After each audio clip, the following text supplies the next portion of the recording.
Weh. Malah bandem. Pangapa ya kae jan. Jeleh nyawang gelaring jagat padhang rembulan. Awang ora ana apa-apa kok Ki.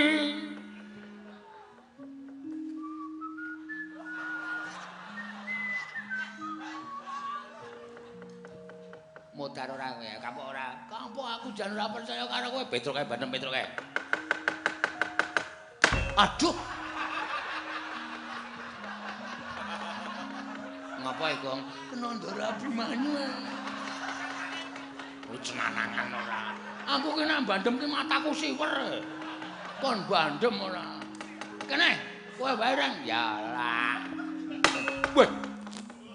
Ngapa reng? Nolea, Tru, nolea. Ngono oleh kok jiri kowe iki bal-balane wong cah jire ora wani karo petengan kok jenenge.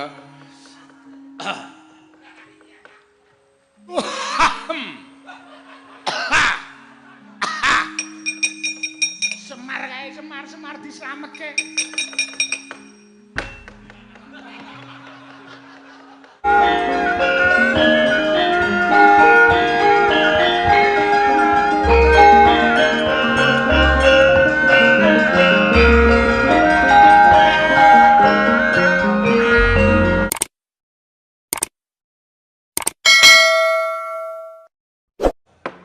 Sampun kula tampi karya bombong raos sing manah namung kepareng kula ngaturaken pudhi astawanipun ing Ngraka kunjuk ngersopat Baladewa kakangku.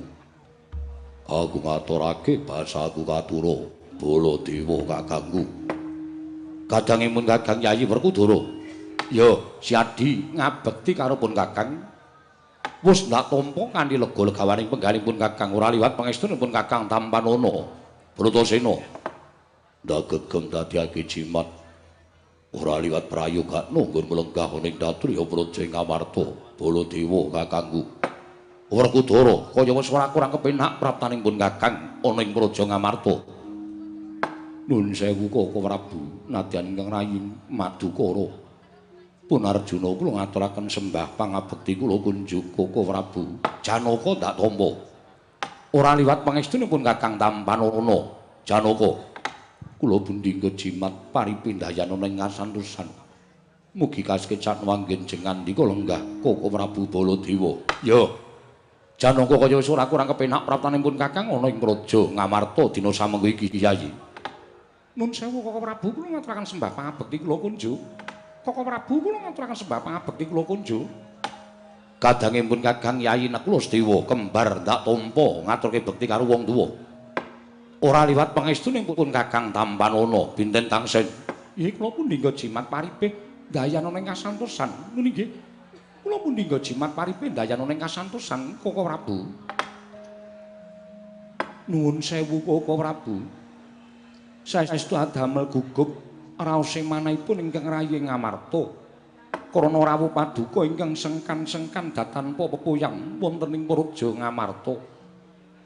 Wonten wigatos menapa menawi kepareng kawedharing kathah tumunten kababarna kula nedya nganglungaken jangga nilingaken karna nanging menawi wadi tumraping para kadang sentana sumawi Koko Prabu kula dherekaken manjing saklebeting kedaton pepanggihan catur netra kelawan ingkang rayi Ngamarta pun Darma Kusuma Koko Prabu jagat wasesaning Bathara wayah tur jagat Yayi nuwun wonten timbalaning ngadhawuh persasat lumampahing wanci pedeng kepapak obor sasra biar padhang trawangan manahipun ngroko ing Mandura. Dupi kula tampi timbalan paduka Yayi Prabu ingkang mekaten. Yayi, wale-wale menapa?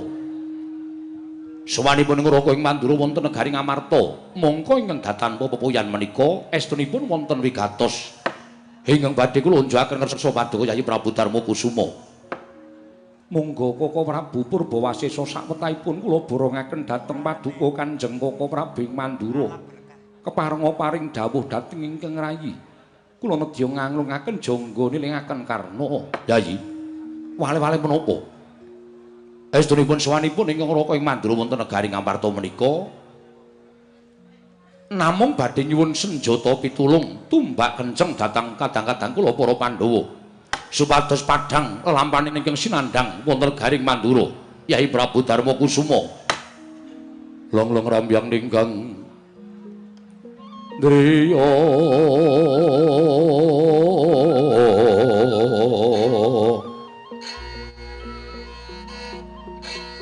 lirwang condro katawengan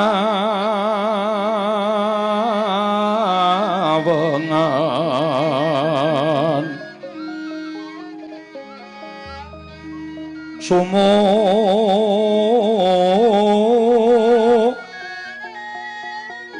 ing dias katuritan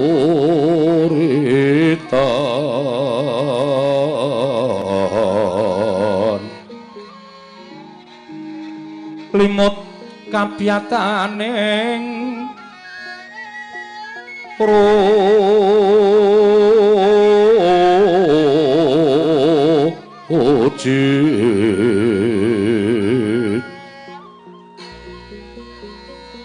ram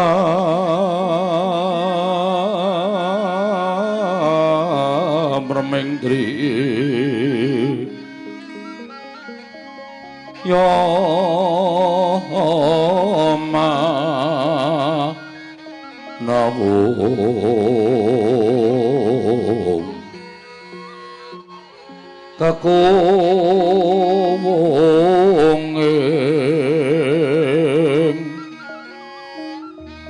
kakuwunging wang wisesa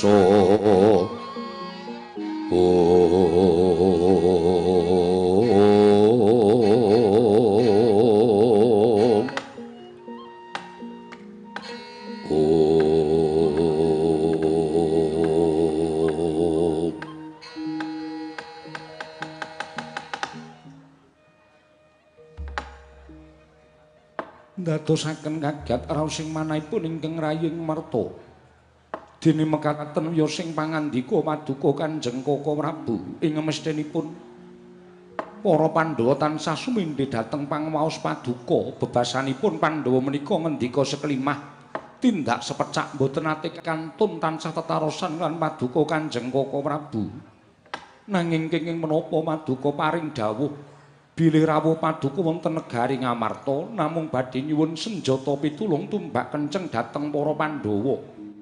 Koko Prabu menapa ing kedah katindakan punta sakadang mugi paduka kepareng-paring dawuh ingkang tetela dhateng ngrayi Ngamarta. Koko Prabu, Yayi. Nuwun sewu. Sampun wonten tigang condret kang lengganing dinten sak mangke menika negari Mandura kados ketaman pelak ing Jawata. Negari Mandura kados ketaman pegebluk mongko kathah para kawula ingkang enjing sakit sonten ketiwasan sonten sakit enjing kapraloya sampun boten kirang-kirang anggen kula ngrawuhaken para brahmana winasih sewa sugata miyang para nimpuna supados nambak rengkaning praja parandening katindaken gagar wigar tanantu karya nalika semanten kula nglampahi prihatos sari narite sesemek ron raja mola bebantal bata sarimbat cetha sasmitaning Jawata ingkang sampun kula tampi bilih ingkang saged damel padhang lampah negari Mandura menika mboten sanes kejawi namung kadang-kadang kula Yai Punta sak kadang kadhean menawa tumunten kula sowan wonten ngarsa paduka Yai Prabu Darma Kusuma ingkang wigatos namung wonten suka lilaning penggali paduka Yai Prabu hami tulungi dhateng kawontenanipun ing Projeng Mandura Yai Koko Prabu kasinggihan mekaten namung gandeng mesti kemawon paduka Kanjeng Koko Prabu mangertos Pandhawa menika mboten namung Kunta piyambak nanging klebet Werkudara Arjuna miwah kembar kadang kula menika ugi klebet Pandhawa mila menawi dipun keparengaken kula badhe tetarosan lan kadang-kadang kula sedayanipun menika langkung prayogi Yai Werkudara nggih ora usah dadak pun Kakang ngambali pengendikaning Koko Prabu Baladewa Dimas kepiye munggo penemuning Siadi?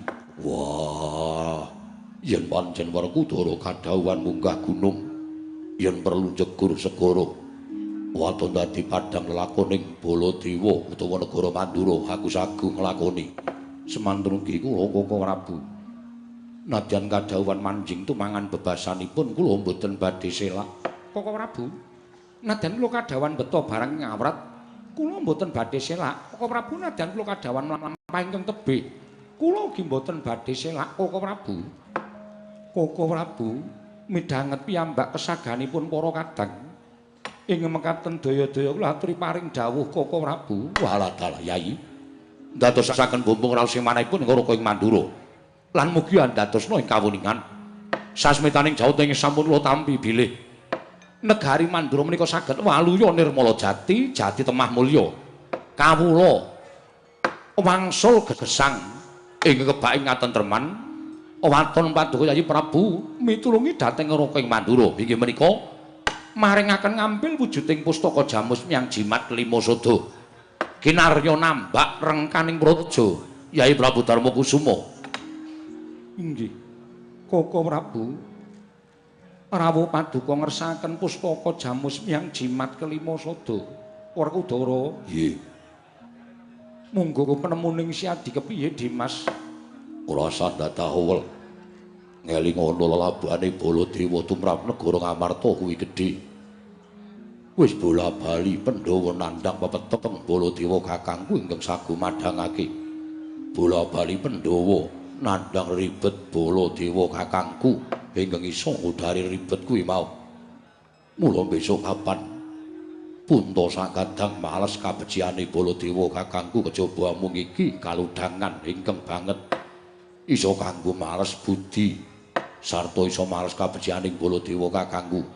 Mula pustaka Jamus Kelima Sada paringna aja nganti Pandhawa keputangan budi marang Baladewa kakangku.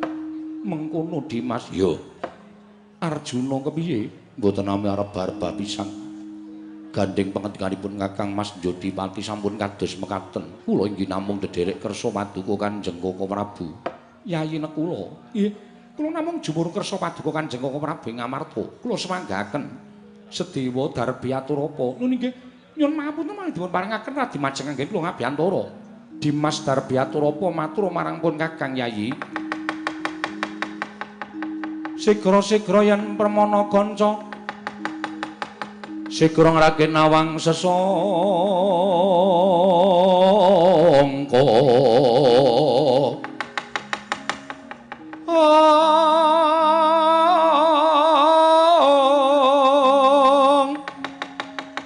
Nalendra Mekmarwa sing sang katriku mulung mangrempak ing wadya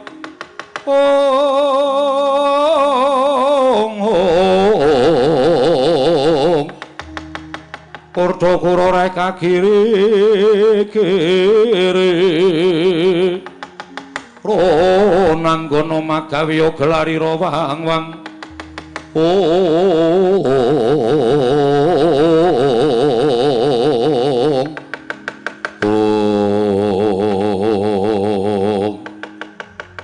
Dimas Sedewa duwe aturapa sajake wigati Yayi. Nun nggih sewu-sewu kalepatanipun ingkang rayi Tadawadana. Menawi kinten sak mangke kula wantun cumalana munjuk katur ngersa paduka Kanjeng Koko Prabu sesemban kula ing Ngamarta.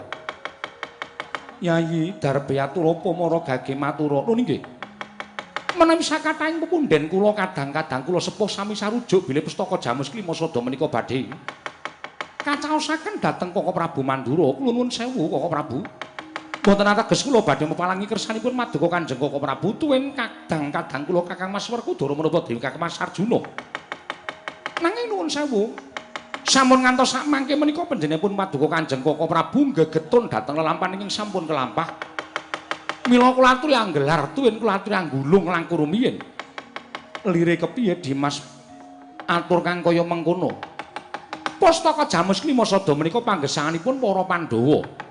Pustaka Jamus Kelima Sada menika pusakanipun para Pandhawa mongko jagat sampun dados paseksen.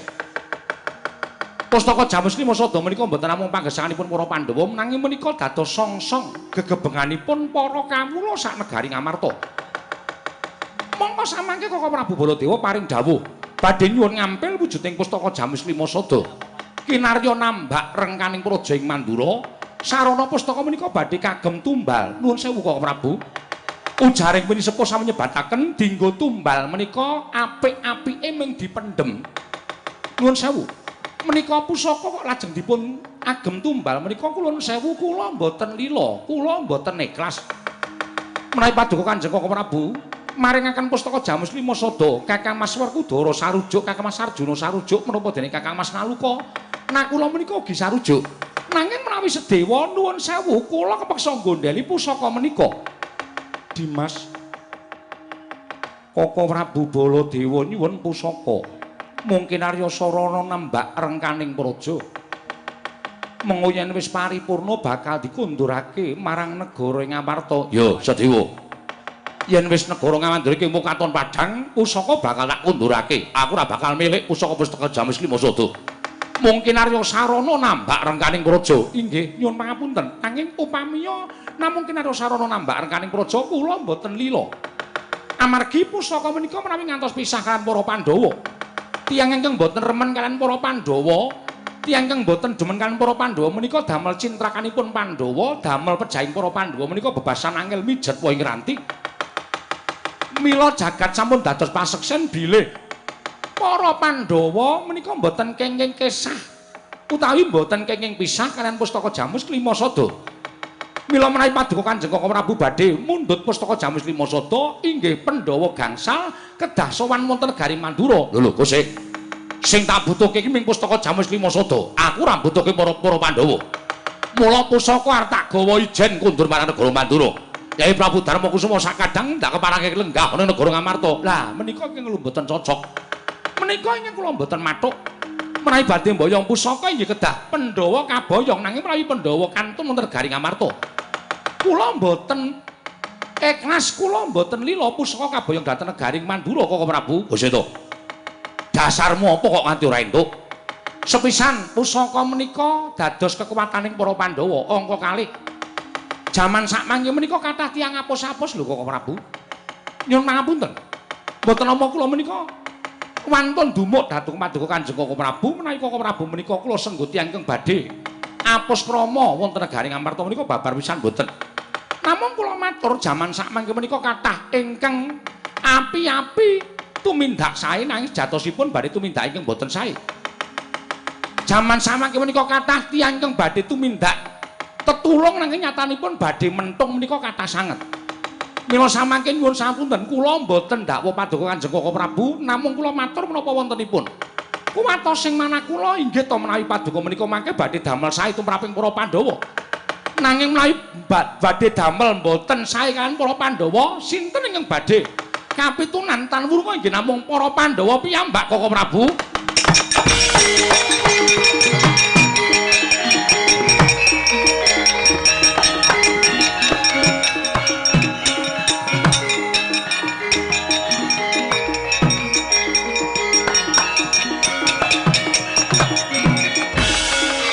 Jagat Dwa Bathara jagat pangestu Ngarawe la dalah.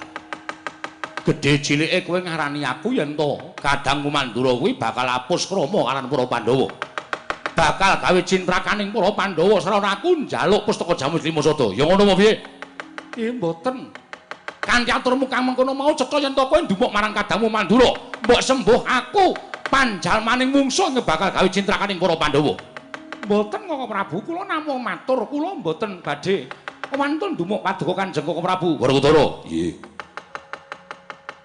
Aku tekan negara Ngamarta iki pamrihku mung kepengin njaluk tulung marang para Pandhawa. Lah kok tekan kene aku dirani panjalmaning jajalan panjalmaning musuh sing bakal gawe kawitunaning para Pandhawa. Werkudara, kowe iso ngelekke adimu apa ora?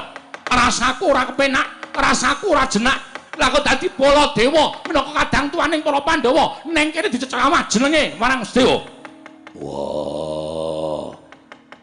Sedewa. Kula wonten dawuh. Kowe ngerti aku sapa? Inggih paduka Kakang Mas Werkudara semban kula. Sing nang mburimu ki sapa? Koko Prabu Baladewa. Yen kowe wis gerang, wis genep umurmu, mestine kowe iso mikir. Baladewa kakangku tekan kene pengen njaluk tulung marang para Pandhawa, pengen jilih pustaka Jamus Lima Sada. Sing jeneng wong jilih mesti bakal dibalekake. Dereng kantenan. Kata-kataipun dipun semayani Kakang Mas. Wah, aja edan. Aja sembrono. Wong jilih mesti dibalekake, Baladewa kakangku mesti balekke. Yo, aku mesti balekke.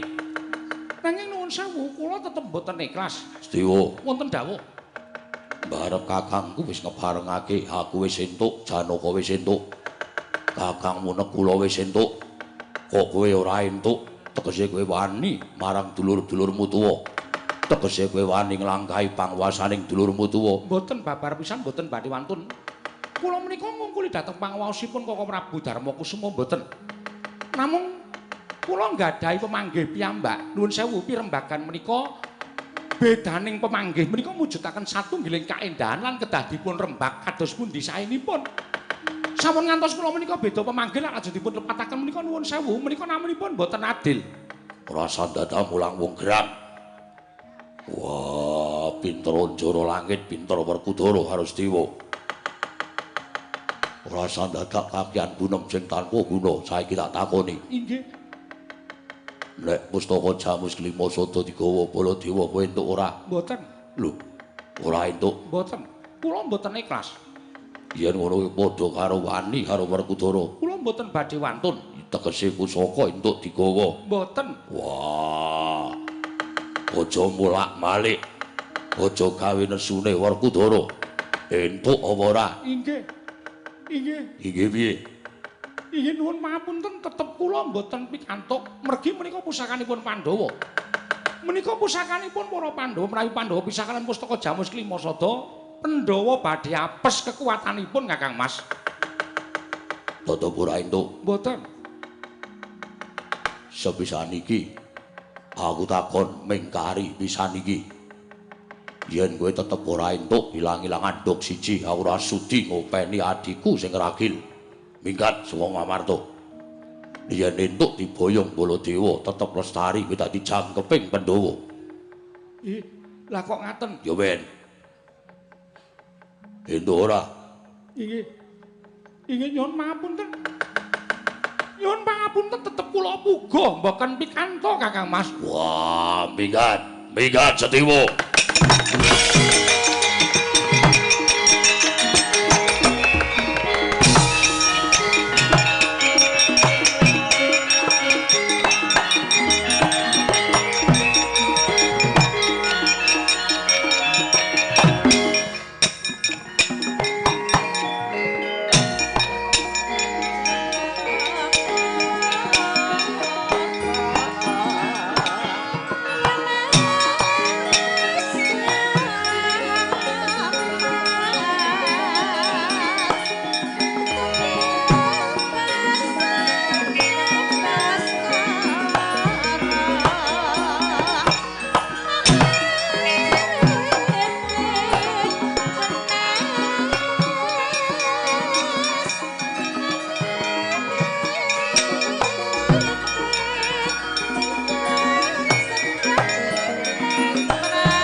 Werkudara. Iya. Kowe kuwi paring duka kelawan adimu ragil, mbok anggap adimu Sedewa ngungkuli marang panguwasaning pun Kakang. Nanging jebul marah kuwalik sing ngungkuli marang panguwasaning Puntadewa jebul Werkudara. Ngungkuli piye? Lah kok dadi kowe wani nundung karo adimu Sedewa? Pandhawa kuwi sing tuwa dhewe sapa? Kowe. Sapa? Kowe. Tegese sing duwe panguwasa ning negara Ngamarta kuwi sapa? Barep kakangku. Kok kowe nundung karo Sedewa? Ya men. Wah, ora sudi duwe adi sing wangkal. Ora sudi duwe adi sing wani karo wong tuwa. Wani karo aku. Baladewa kakangku nyuwun ngambil pusaka. Kinarya nambak bebendu sing tumanduk ning negara Ngamarta. Sedewa ora pisan ora pindho bocahe kaya keminter. Wah, anggere neng rembug mesti nyentulani rembuge wong gerang. Mesti madoni rembuge wong gerang, ora pisan ora pindho. Sak gedhagan iki Aku wis ora iso ngampet mubal babaling nafsu sarta mubal babaling dadaku. Wekasan Sedewa takon minggat. Yen ngono saiki Pandhawa jenenge wis ora Pandhawa jalaran ora ganep 5. Wah, engko golek liyane. Aja sembrono Dimas iki rembug wigati. Werkudara, piye? Sirku ki ora tak kon nesu tenan ngono kuwi mung tak nggo gegiro karo si Sedewa. Lah kok dadi malah tok tundung lunga iki karepmu piye? Wah, kowe ora konsekuen. Omonganmu ya apa? Wah, aku belani karo kowe bareng aku saiki didukani barep. Kowe malah melu nyengeni karo aku. Aku ki belani karo kowe. Lho, tegese ming takon medeni karo Sedewa, ora takon nundung lunga. Lah nek nganti kahanan kaya ngene iki lah malah kriwikan dadi grojogan geguyon dadi tangisan. Pandhawa gutang. Ora ana Sedewa. Ya wis ben, ora ana Sedewa ora apa-apa. Dianggep Pandhawa ya sakaremu, dianggep Budu Pandhawa ya sakaremu. Ning aku ora sudi duwe adi sing wani karo wong tuwa. Aja Sedewa nekula ngeyel takon minggat. Janaka nek kandhani ora nggugu, ora sudi adi Janaka. Yen jayipun to Dewa ora iso dikandhani, ya wis ben ning ngono wae. Ora kon minggat. Wah, aku melu sapa? Kowe iki nek nesu galak, nek disalahke kok njur kaya ngono. Wah, barep kakangku. Dimas, aku ora kepareng sarta ora kepengin Pandhawa gotang. Yo, sabubaring masewakan si Adi kudu goleki Sedewa. Kudu bali marang Praja Ngamarta janji ora ketemu aja takon dosa. Aku ora trima lelakon iki. Wah, malah goleke gawean. Wis golek ana. Baladewa kakangku ya melu goleki. Lho, aku duwe pakaryan kudu gawe tentrem negara Mandura. Aku kudu mboyong pustaka Jamus Miang Jimat Limasada. Yayi, kula wonten paring dawuh. Lajeng kados pundi? Dawuh pangendika Paduka Yayi Prabu Darmakusuma babagan pustaka Jamus Miang Jimat Limasada. Koko Prabu, kula mboten badhe owel. Monggo pusaka kula aturi nampi supados negari Mandura saged padhang lelampanipun uwal saking bebenduning dewa Koko Prabu. Ing tan samar pamoring sukma sinukmaya winayu ing asepi.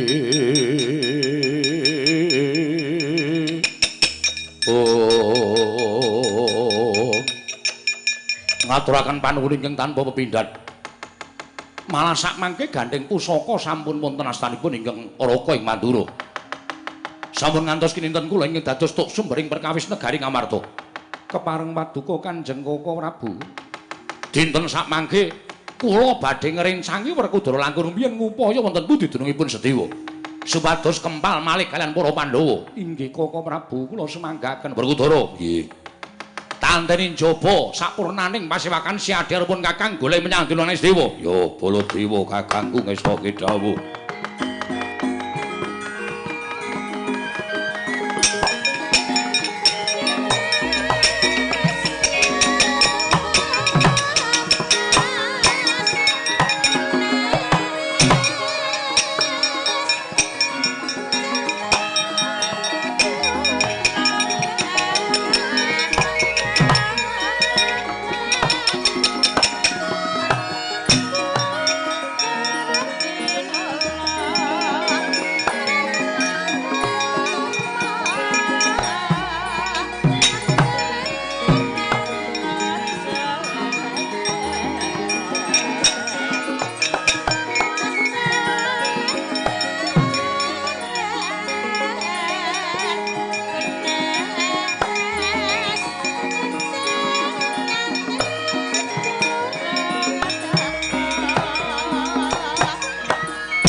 Sepisan maneh si Adi kudu ngupaya menyang endi dununging Sedewa adimu. Yo, njaluk pamit.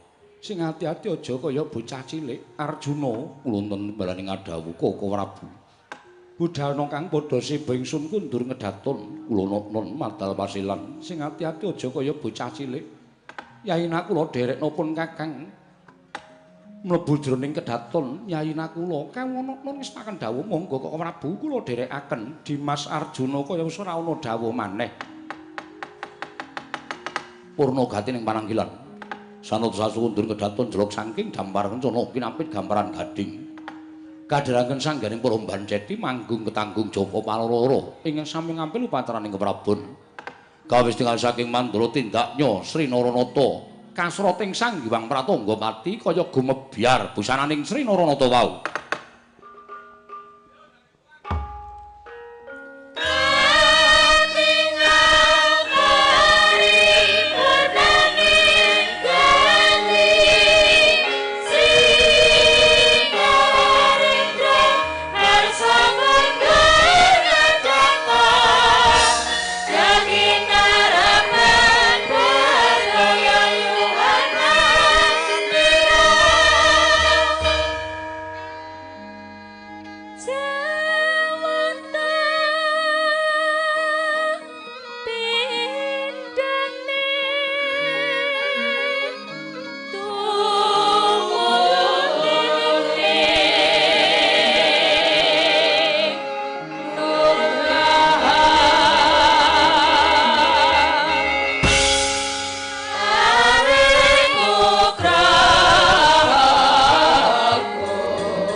mangsa kinecap mapan wonten negari Ngamarta.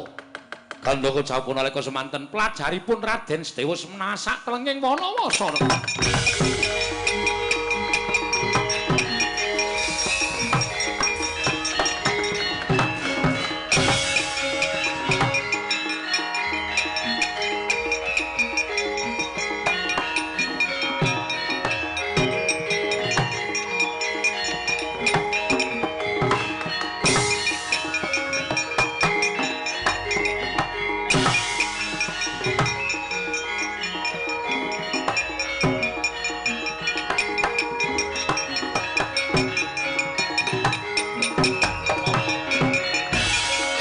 Samar pamoring sukma sinukmaya sinukmaya winaya ing asepi sumimban telenging kalbu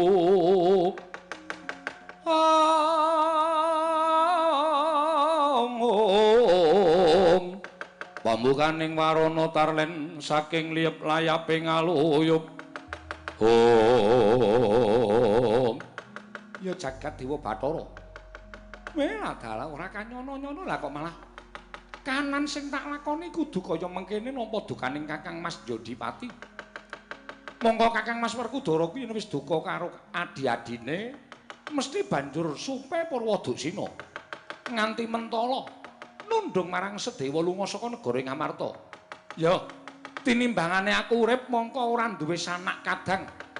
Ora ana ingkang bakal isa nampa marang uriping Sedewa.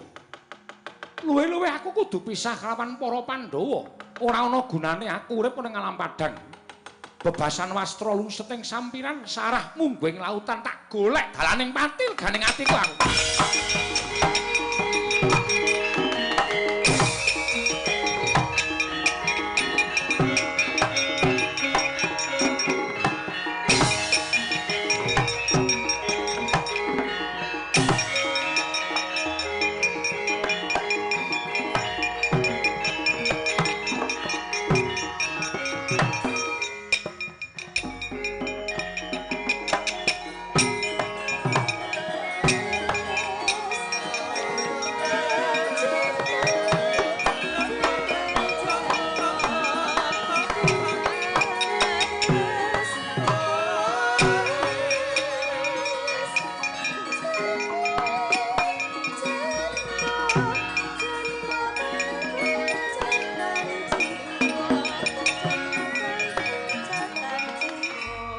Dewa yen nuntuna wong aprang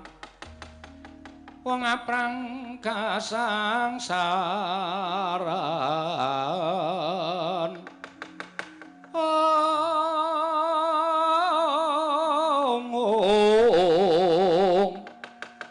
wong aprang yen kasangsaran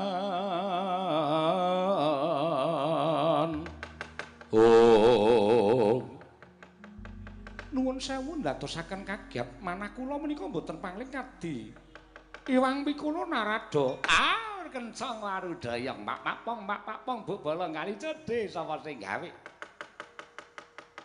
ya Sedewa Ulun Bathara Antarada nuwun sewu panjenengan menika Jawata lah kok lenggah wonten telenging wana Gusti kowe tak jarwani ya nggih. Iki mau nggonku mapan ning tengahing wana iki mau durung suwe merga ulun lagi wae mudhun saka ing kayangan. Kayangan geger. Ketaman gara-gara merga kita ngrasani yen to bakal golek dalaning pati wis dadi tekad ngantep kita yen to ora manunggal kalawan para Pandhawa luwung baya tekaning pati. Aja ngono Sedewa kleru. Kleru ya, Nggir. Iki pancen dadi lelakon kita. Wis kinudrat marang panguwasaning para dewa pinesti marang panguwasaning para Jawata. Kita pancen kudu nduweni lelakon ing kaya mengkene iki ning dewa ora bakal banjur wegah tetulung marang jeneng kita. Lajeng parang paduka pulun kados pundi kula cumadong dawuh, kula kedah kados pundi. Kula sampun boten dipunakeni dados jangkeping para Pandhawa malah Kakang Mas Jodipati semunipun sampun mentala dhateng ing rayipun Sedewa. Kosek, ora kok tegel karo kita iki ora. Werkudara ora bakal tegel kalawan jeneng kita. Ya mung merga nggon kita ora manut kalawan kadang kita panenggak pekasan Werkudara mentala nundung kalawan jeneng kita. Inggih, Pulun. Lah kita aja mati, aja mati. Yen kita mati tegese Pandhawa kuwi gothang. Yen Pandhawa gothang ingkang wis rinantam tarik-tarik kodrating dewa bakal gagar wigar tanpa karya. Inggih. Kula namung ndederek kersa paduka Ewang Adipa kula. Nah ngene. Ulun diparingi wujuding gendhaga. Gendhaga iki isining wujuding busana. Busana iki kita agem. Lan kita aja lunga saka negara Ngamarta. Sawise kita nganggo busana iki mengko, apa kang dadi karep kita? Ulun percaya kita kuwi wong pinter Sedewa. Kita kuwi wong wasis, kita kuwi wong wegik. Petungen dhewe sarta pikiran dhewe munggo. Apa kekarepaning Hyang Jatimurti paring sandangan kelawan jeneng kita? Mekaten Bu Kulun. Ya.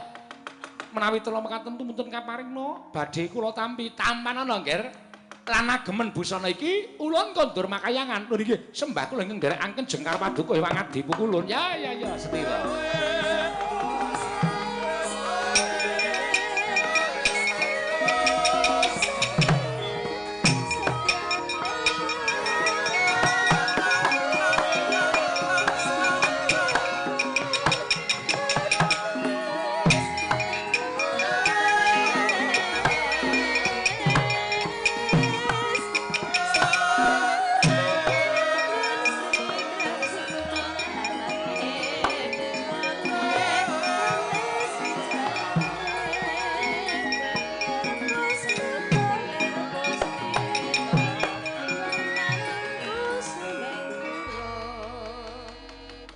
Bareng gendhoga tak inguk wujuding sandangan jumbo kan ngendikaning Hyang Bathara Narada. Ya, sandangan iki bakal tak agem. Sawise aku nganggo sandangan iki, aku bakal mbudidaya piye supaya ora adoh-adoh kelawan kadang-kadangku para Pandhawa. Sartane aku ora pisah karo kadang-kadangku pepundhenku para Pandhawa liyane.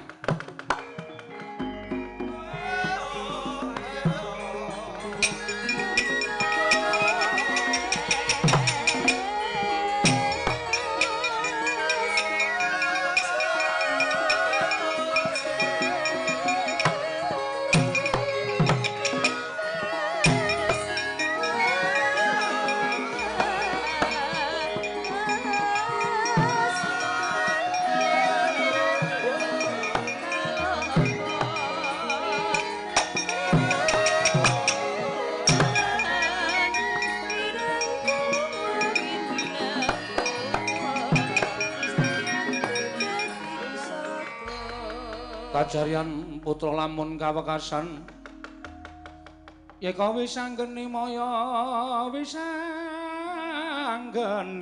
Wisnu Pradenta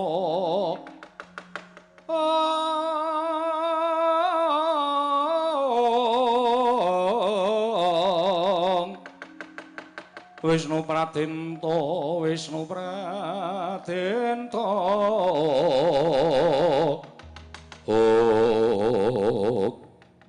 Wela dalah. Lah kok dadi wujuding sandanganing Nalindra. Mongko bareng ndak agem lah kok iso pas kabeh. Ora ana ingkang logro, ora ana ingkang sesak.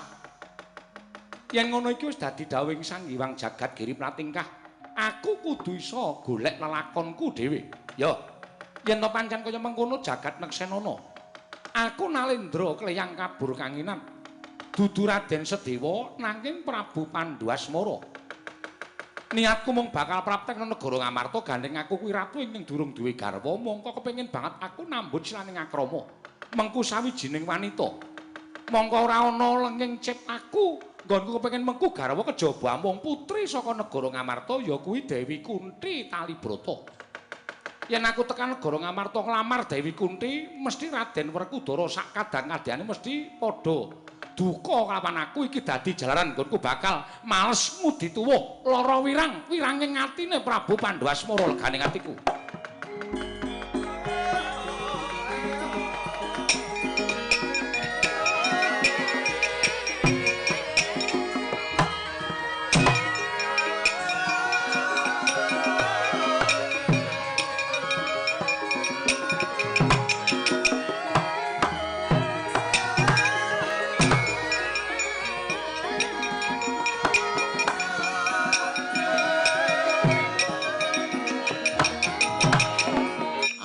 ndak dikira kepiye mangsane. Bocah-bocahane pancen. Weh, Vespane metu. Vespa. Iku mlocot. Kurang ajar ora. Bapakne kok padhake Vespa. Semar. Kula wonten dawuh, Ndara. Aku bakal nglakoni tapa ngening kecipta sedhila eneng kene wa. Tunggunen wa Semar. Mareka den prayitna semuriris.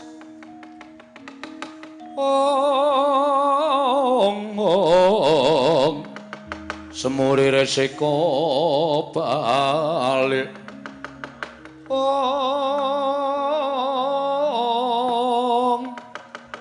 Titiyani Gandayani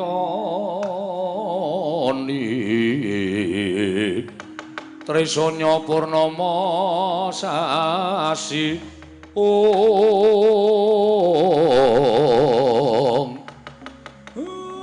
Nara Gareng Petruk krungu ora we Ndaramu arep nglakoni prihatin sedhela tunggunen to le bapak ket mau mripate wis ngantuke ora jamak. Aku arep turu. Wong tuwekan ora. Jawi Ndara malah akon anak-anake. Kene aku ora akon Petruk ndak.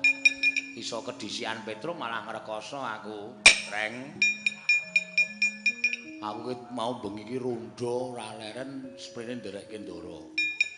Aku tak turu, kowe njaga Ndara. Slontrak. Aku arep nganu kok dadi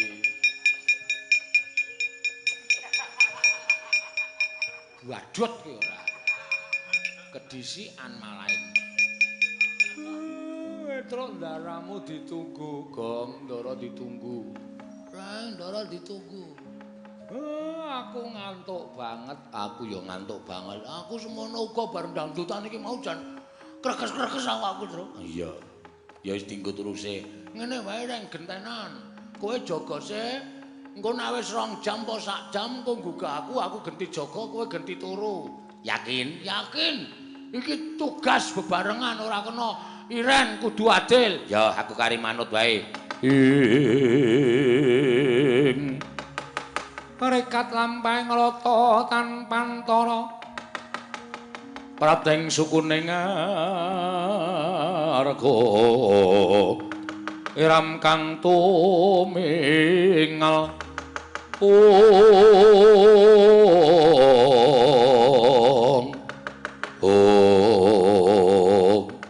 kendel madyaning wana Sang Abimanyu kadhiraken Sanggerepat Punakawan catur dadak ingkang malumpat ngrumbul wonten sardula ingkang sakjaran teji gedene merpeki unggane ngrisan apegik.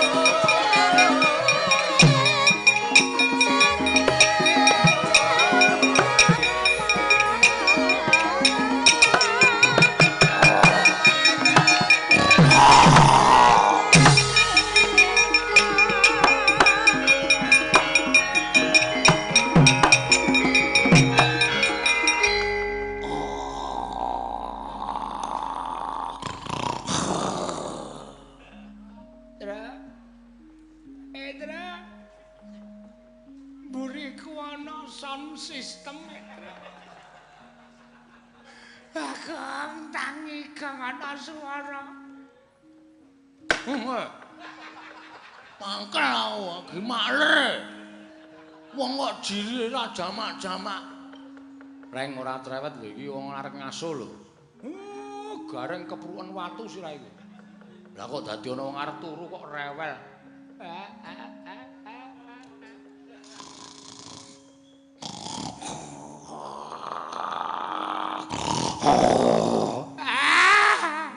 Palu meneh digedhekke. Reng apa?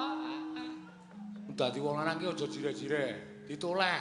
Ana apa digagapi nggo tangan ngene iki apa to apa nek mung perkara Engko nek empring gathuk romprik iku sane mak ngono lho, Reng.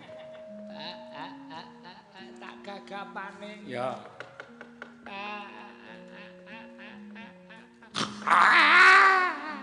Mak genyu Tru. Kuwi debok bosok. Mbok ditoleh wong tak tendhangi tak pinati wae kok. Mangkel aku. Tak tambahi kornel. Wonge padake bal kok ora. Mbok ditoleh ora? Iya rada cemelangi abape.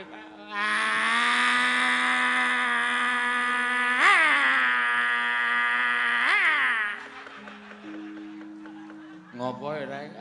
Modar kowe, Gong. Tangi ya, Gong. Aku ora tak bandem ora tangi cakahe goleke tugelan glugung ora. Weh. Malah bandem. Wong apa ya kae jan. Jeleh nyawang gelaring jagat padange rembulan. Awang ora ana apa-apa kok, Gi.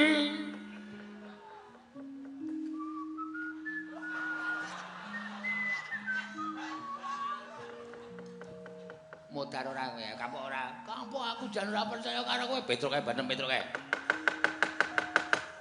Aduh.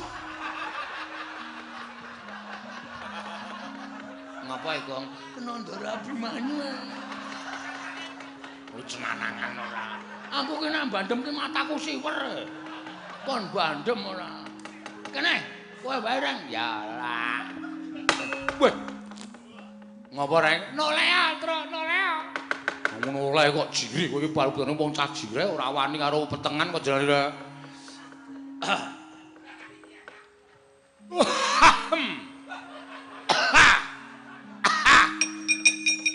Semar kae semar dislametke.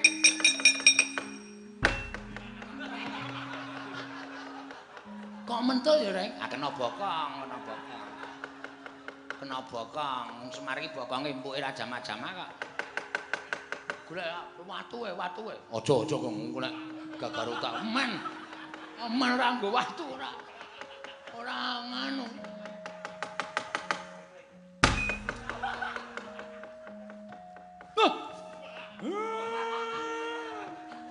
Bagong.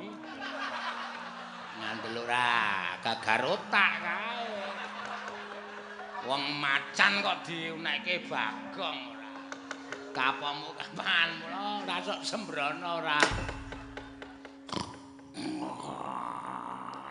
Wah. Slamet.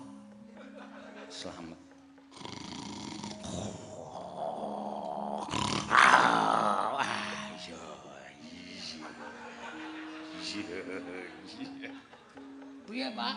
Sopo bandem dasmu nganggo watu sopo? Men cilik kok. Cilik dengkulmu mocot. Iki lho, tatune wis sak gegem kok cilik. Kuwi berarti eling ngenani bola-bali Pak kowe. Bola-bali dengkulmu ora bono kawane wis ora ana. Ah, untal malang kowe daerah.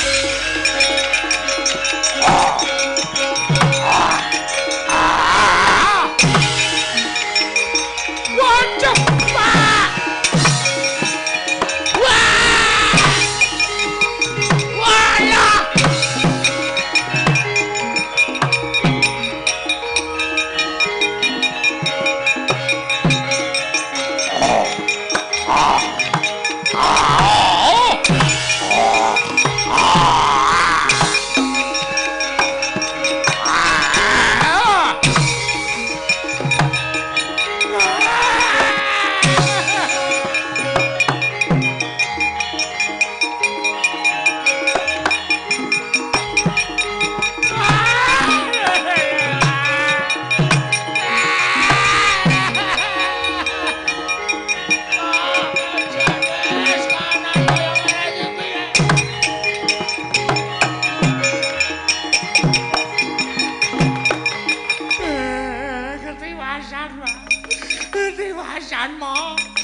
Aja meneng wae ya, Pak.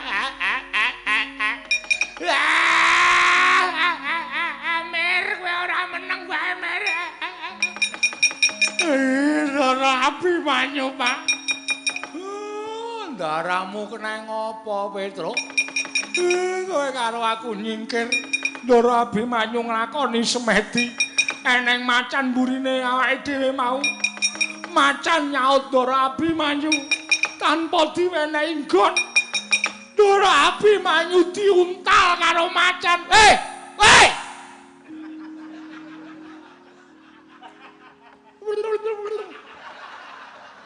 Yuk jangkem wong tuwa nggo dolanan. Semene iki nganggo antan-antan. Kaget ki mbok yo, wit ngono wae kok.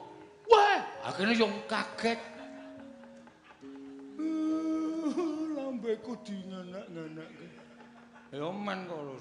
Piye terusan? Darahmu dipangan macan. Alah, aku seksine, Pak. Yakin ora golo.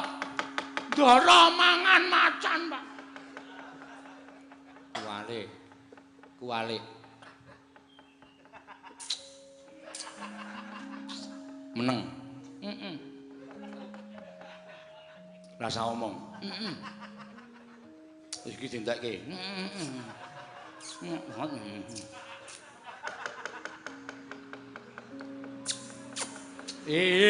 Ora dicokot. Ora kok. Ndara pangan macan, Pak. Ndara pangan macan. Petruk mlayu ana ning Amarta matura bendaramu ya, Bagong. Ya.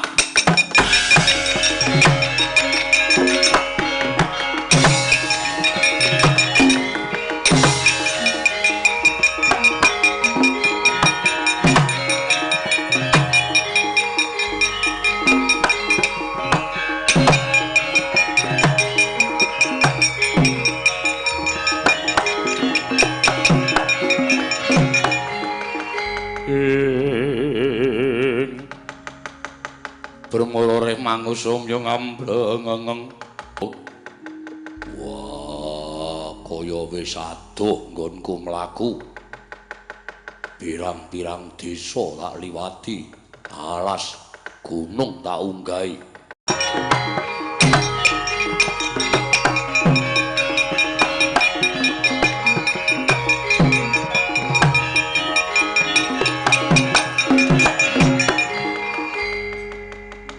Mlayu-mlayu ke Bagong ke eneng apa ngaturaken duta penglawuh duta kongkonan penglawuh Rajapati. Sapa sing tekaning pati? Listrik. Truk. Ora sembrono.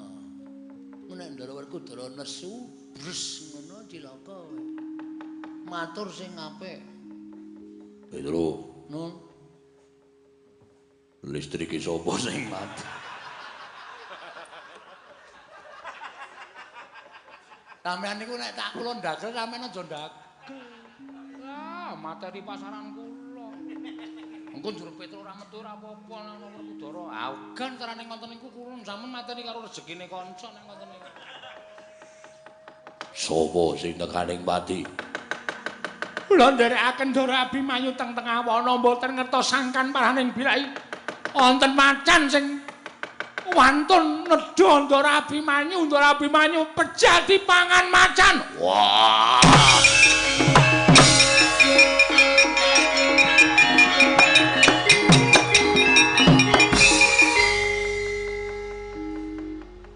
Nggo plinteng ora kok? Kok plinteng. Matur apik-apik kok tanpa taliwara bres neng rai sikil. Aku ya gumun kok mesti adegane ngono ya. Ndara Abimanyu dipangan macan ya to? Heeh.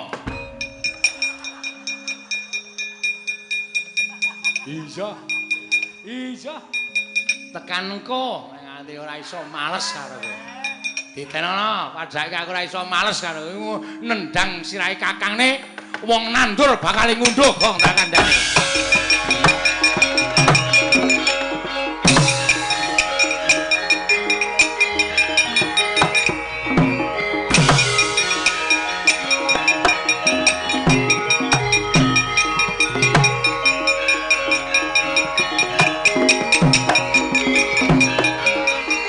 Ola dalah iki sapa? Satriya Gagah Werkudara. Kowe sapa? Sardula Seta. Aku sing tunggu alas kene. Kowe sing mateni anakku Abimanyu ya. Dadi seni-sening wetengku. Aduh.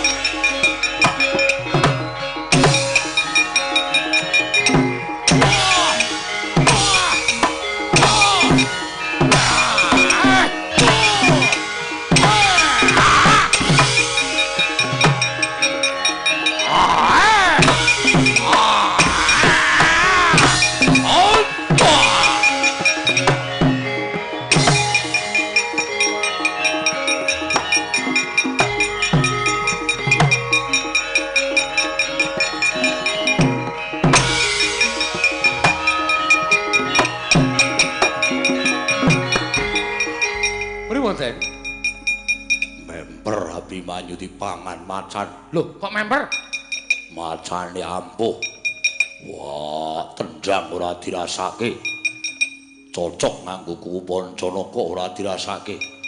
Masa Ndara Werkudara kalah karo macan? Kalah. Lah terus sing belani Ndara Abimanyu sapa? Pedro, Nun. Aku duwe wong tuwa. Lah nggih. Suwargi Prabu Pandu. Dudu. Loh. Ibuku Kunti arep ijab. Karo sapa? Kalih sinten? Prabu Pandu Asmara.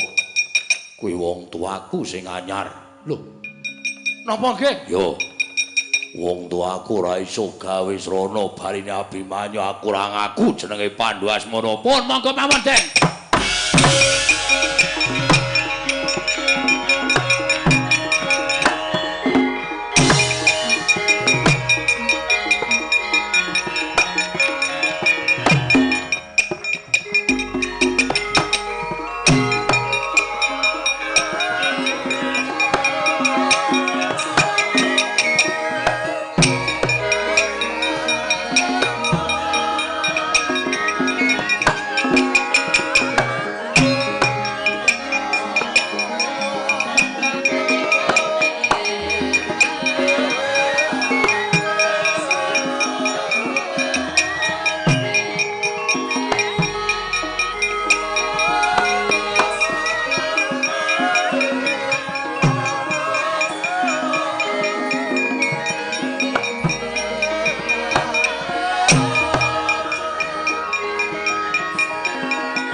Meraina sumubang wangaruna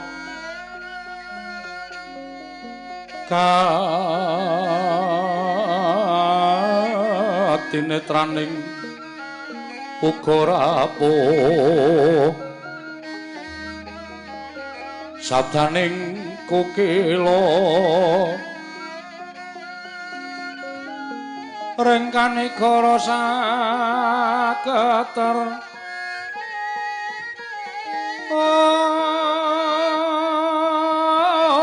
kene dongane ingkung lir wuwusing pene panca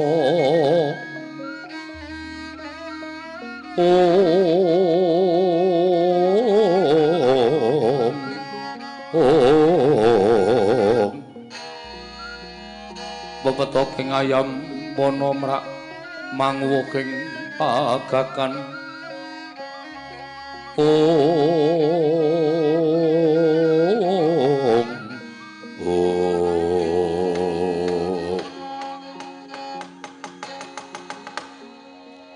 Antasena piye Mbah nganti tekan wakyaning mangsa kala dina iki lah kok dadi wong tuamu Jodipati durung bali marang Praja Ngamarta. Lah mbok ya tetaunan wis to. Nek bapak ki goleki karo wong sing nyatane lenggah neng kene. Kuwi arep ketemu ning ndi coba aku tak takon karo kowe. Lah ora bakal ketemu to. Lah ya sampeyan iki sing kurang gawean bareng saiki wis lunga sawetara wektu, bapak wis tindak, malah simbah sing nakokke. Mau-naune piye? Aku ra wis elek-elek to. Ning sampeyan wangkal, sampeyan wangkot. Lah ya wis monggo. Ning saka pangiraku bapakmu mesti bali. Mergo wong goleki apa-apa kuwi wis pancen ora ketemu sarta nggone ngulir budi wis ora bisa tekan sedyane mesti bakal bali marang papan dununge. Oh ngono iya. Dadi ngertine simbah bapak mesti bali. Wis to, percaya aku mesti bali tekan kene Antasena. Sarating pandam sumula amadangi jroning pasareyan.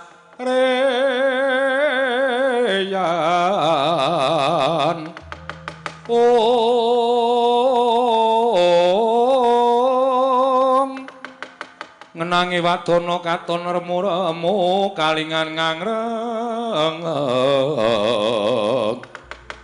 sang tiap manangkung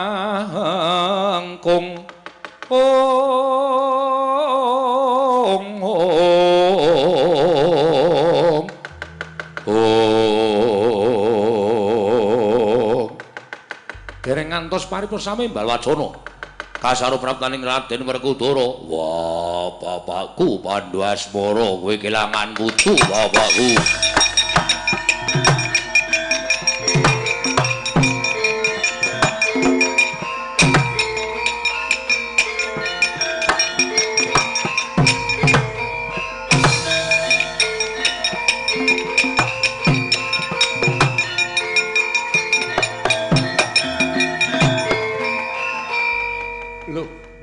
Iki kaya Werkudara. Iya. Bali kok ora bareng karo adimu Sedewa. Perkara Sedewa mengko gampang. Nanging iki ana bab sing luwih wigati. Lho, bab sing luwih wigati piye? Ngerti yo. Yen to putumu kuwi pirang-pirang klebu sing jeneng Abimanyu ya putumu. Kuwi anak Janaka. Kuwi ya anakku dhewe. Nanging ngerti yo dina iki putumu Abimanyu tekaning pati. Lho. Tekaning pati sebabe apa? Dipangan karo macan jenenge Sardula Seta. Lah kok dadi kowe ora mbelani karo anakmu Abimanyu? Wah, wis tak ketuk kasudebianku parantene aku kalah. Mula yen kowe arep rabi karo ibuku Kunthi kowe kudu iso mateni Sardula Seta. Kowe lah keparat karepe dhewe.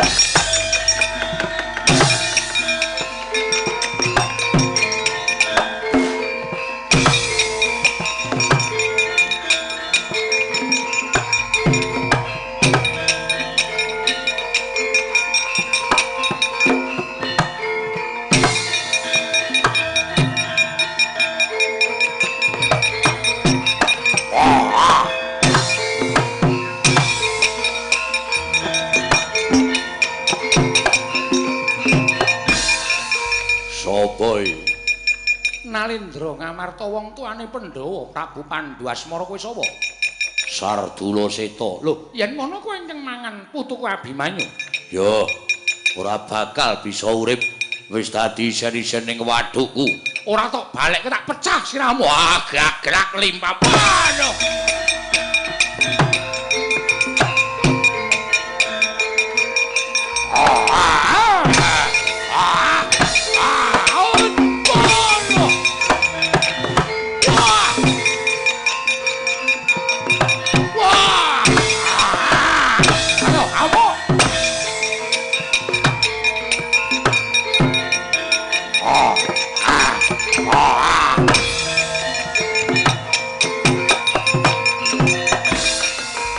Rukat keket Sardula Seta miwah Prabu Pandhasmara.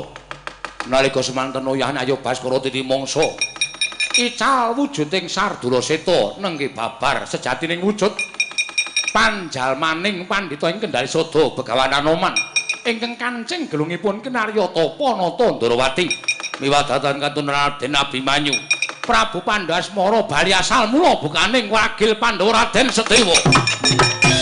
Wah!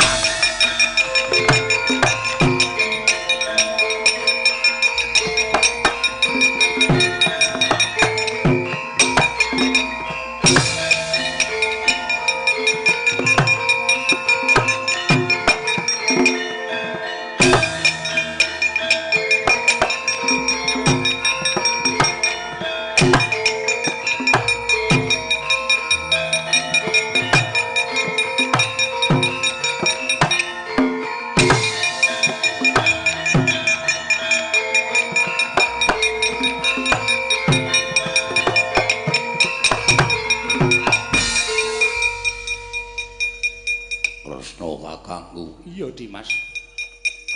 Anoman Abimanyu inggih Kanjeng Rama. Wah, Sedewa inggih Kang Mas. Tak goleki nendi malah neng kene. Saka ngendi? Inggih, mboten saking pundi-pundi. Ora saka ngendi-endi piye? Aku didhawuhi Prabu Pandhawasmara, calon wong tuaku kon goleki kowe. Kowe malah neng kene. Nyuwun pangapunten menawi lepat diagem pangaksami Kakang Mas. Ingin dados Pandhawasmara kala wau. Sapa? Kula, Mas. Kowe? Inggih. Wah. Edan. Wah. Edan. Wong gerang kok tekan dindi kowe malah tenguk-tenguk nang omah. Pedro ngopo? Sing dituthuk niki sing mak celeng kula. Tambani wae piye? Saged napa? Iya. Mbok nyoba.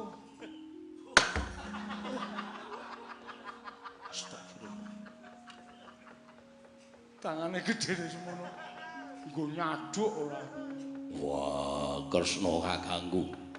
Pon Kakang nglakoni tapa? Si Adi tak takoni, kowe mau nalika goleki Sedewa. Ana gendaka sing tiba ning ngarepamu? Ana. Saiki nendi? Jarine Durna bapakku isine wisa racun.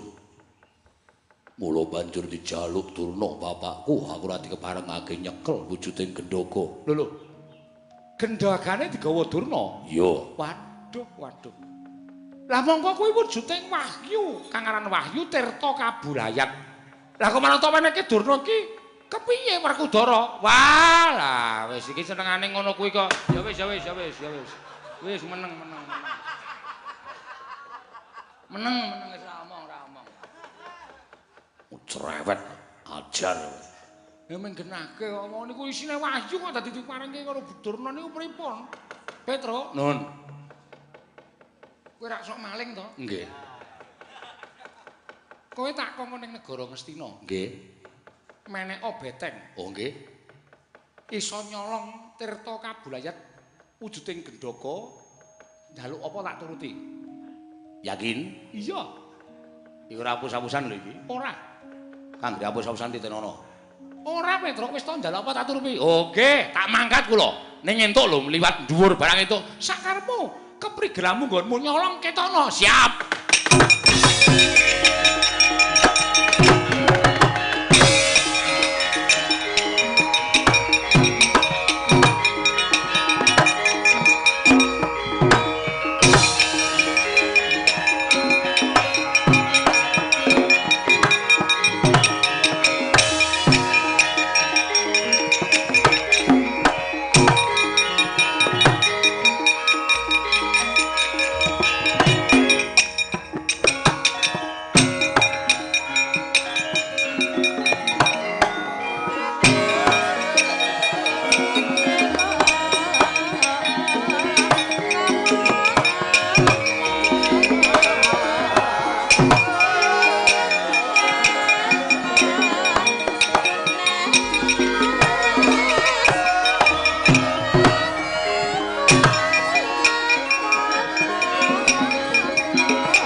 Sering Astina Maha Prabu Duryudana nang ngandika duarining Sun Werkudara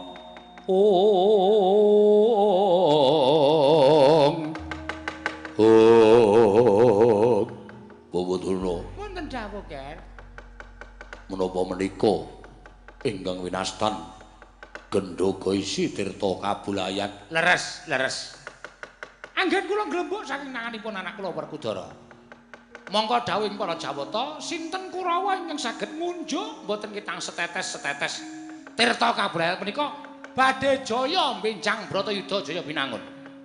Nggih. Lajeng syarat-syaranipun menapa? Kakang Durna syarat sranane kepiye? Supaya tirta Kabulayat iki sarata dening para sata Kurawa Kakang Mremban ing tansah marpamoring sukma sinukmaya winayu ing asepi sumimpen telenging kalbu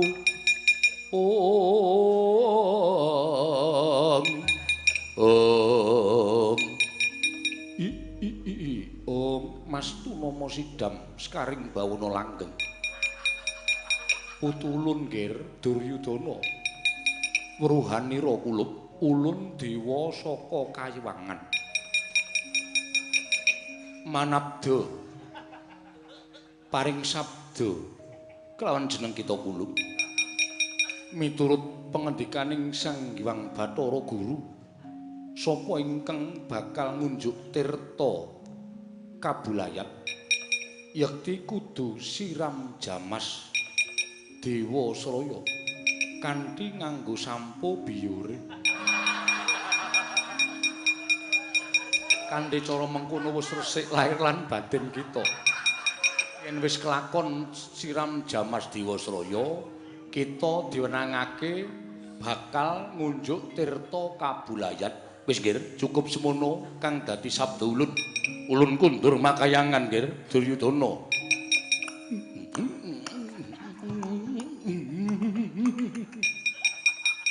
Bawaduna. Wonten dawuh. Mireng menapa? Sajaipun dewa sampun narbuka. Pepadang tumraping para sata Kurawa. Kurawa kinen siram jamas Dewa Sraya sedayanipun mangke lajeng tumuli ngunjuk tirta Kabulayat menika mboten kita namung setetes-setetes. Lah ingaten Kurawa dipun ketapaken pados sendang ingkang wiyar sami siram jamas wonten telenging sendang. Monggo Ger kula dherekaken Ger.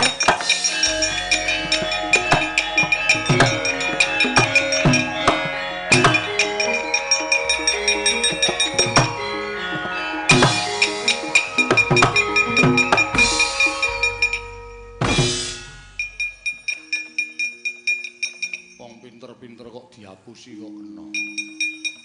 Ha iki mbiyen ndekno maling e. Mula namung kok nyolong gendhoga kaya ngene iki. Bebungah sing tatamasa Sinun Prabu Ndarawati mesti tumpuk matikel-tikel. Ki nek aku ora golek ijol konangan. Iki digawa mlebu nang mburi. Lho, menika kados ki Lurah Petruk. Lho. Iki rak Prastiwi to? Nggih. Kowe saiki suwita nang kene to? Nggih. Oh ya syukur waton rumah tanggane ora kacut. Mboten. Lah pripun enten napa? Duwe kendi. Gadah. Niki sementen Pas. Tak peke ya. Nggih. Tulung ngisenono banyu seprapat kendi. Niki diseni banyu. Heeh. Kowe kepuyuh ora? Lah pripun to? Lebokno ning kendi iki sisan. Ajeng kene apa ajeng mangguna-guna ora gak iso. Nggih kula tak teng toilet. Ya. Sampun. Ming sithik mesti. Gimana kan mboten kebelet kok. Ya wis ora apa-apa. Karo golekno uyah sak gegem. Oh nggih. Lomboke rong gegem. Nggih. Diulek. Nggih. Cepet. Nggih sekedhap kok adi susu-susu to.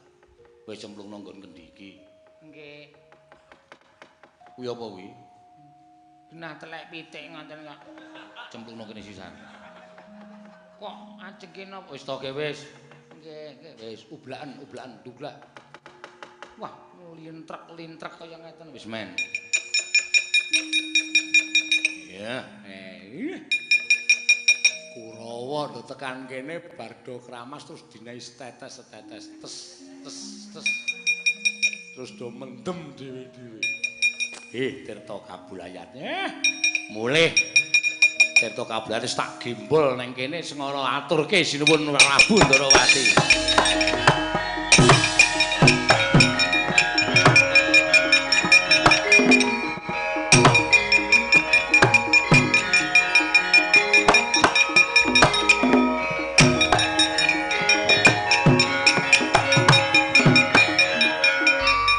Sedaya sampun jangkep nggih. Samenika gandeng Bapa Durna ingkang saged boyong Tirta Kablayar.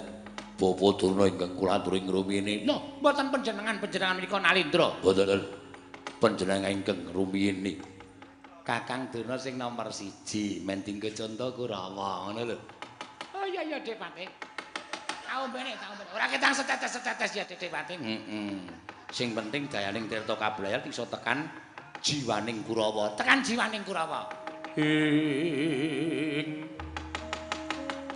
Durna panalingan rumajaring ratri linenggak jangganira kapisanan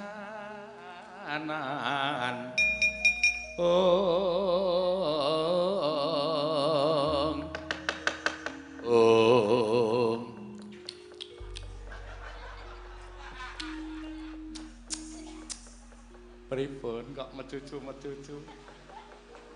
napa Tirta Wahyu kanugrahan niku kecing-kecing ngeten iki nggih. Saniki rada pedes ya Dik Pati. Coba sampean. Nggih. Pokoke kudu rata. Nggih. Mangke riyin. Dewa apa nandur lombok apa ya? Kok isi lombok pirang-pirang. Isi lombok pripun? Niki lho Mang Matake. Isi lombok, wah gek banyune regete kaya ngoten niku. Lho, wah, panos maning jajalan lan nika Dik Pati. Petruk mlayu teng dhuwur beteng nika. Wela kecolongan iki.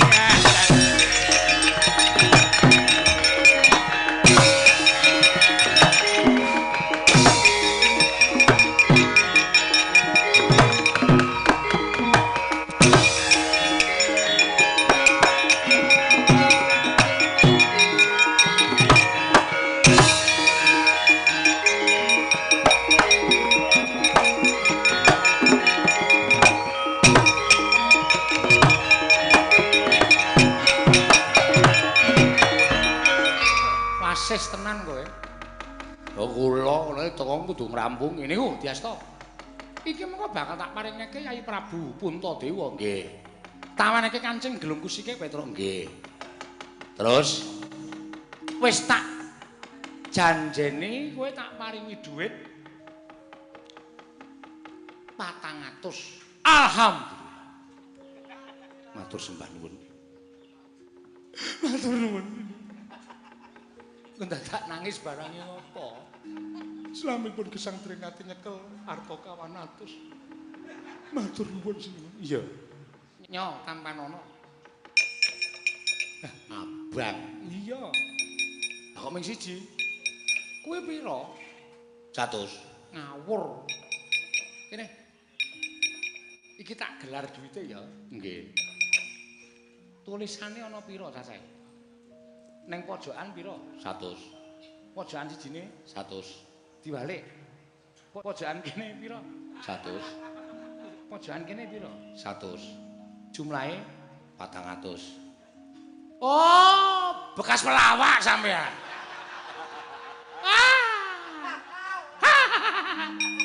Ngomong dapusi kaya dagelan wae. Duwe digelar pojok ana pira? Pojok ana pira? Wah, lucu tenan.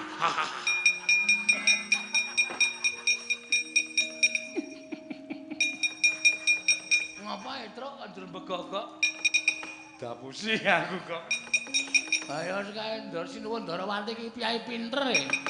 Dampyak laku ning Kurawa Werkudara. Yo.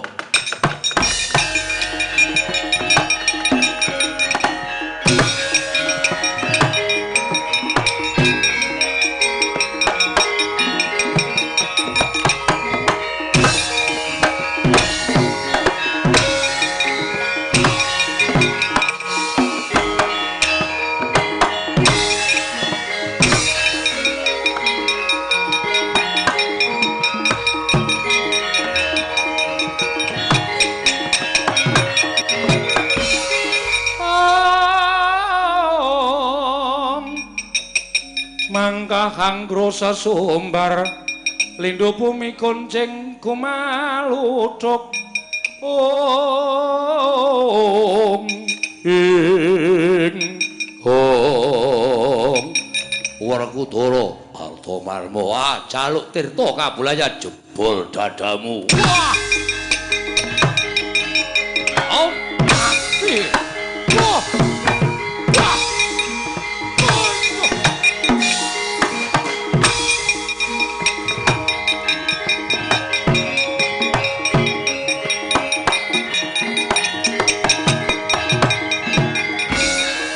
Saya suwe saya akeh sifat barat tiba papanmu dewe-dewe.